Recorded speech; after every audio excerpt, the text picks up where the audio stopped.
Magandang araw mga beshi ko! Samahan nyo nga ni pala ako na maghugas na rin kamuti na alagain ko para sa aming almusal. Ayan po, hinigasan ko yan mabuti. Nilagyan ko na din ng kaunting tubig matapos kong hugasan. At sinalang ko na rin po din sa aming lutuan.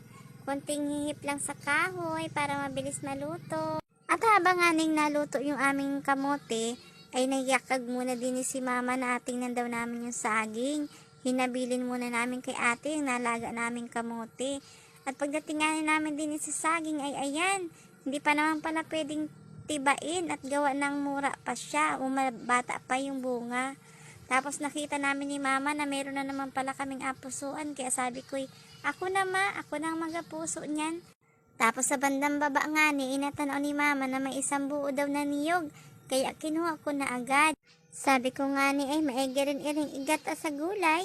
Tapos nga ni din niya, inatanaw ni mama na may bunga na daw pala yung tanim niyang pinya. Nalungkot lang nga ni si mama at gulpian mo na, hindi na niya malinisan. Hindi na nga ni kami nagtagal ni mama at sabi ni mama ay mawi na daw kami at baka luto na daw yung kamote.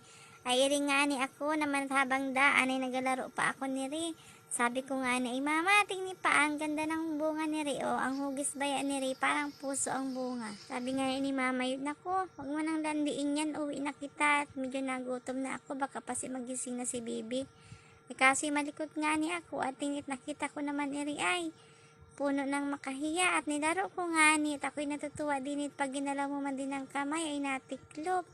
Sabi namin ay natulog na, o, tingni. Sabi po nga ni mama, ay ano ka na, puro ka na naman likot dyan, bilisit, magigising na yung kapatid mo, mag-aangal na naman yun. Kaya po nga ni kami umuwi na din, at pagdating nga namin sa bahay, ay irin na nga ni, luto na pala yung pinabantayan namin kamuti kay ate.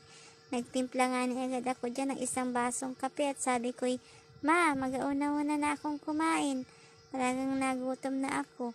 Ang saya nga ni din po ng aming paglakad-lakad ni mama at nakita naman yung aming mga taniman. Kailangan nalungkot si mama ko hindi na daw niya malinis. Paano po nga ni hindi maasikaso ni mama at maliit pa po nga ni si baby Yesha namin. At bukod po sa usap ay kain po muna tayo. At tuloy ko po muna rin aking pagkain. Salamat po sa panonood.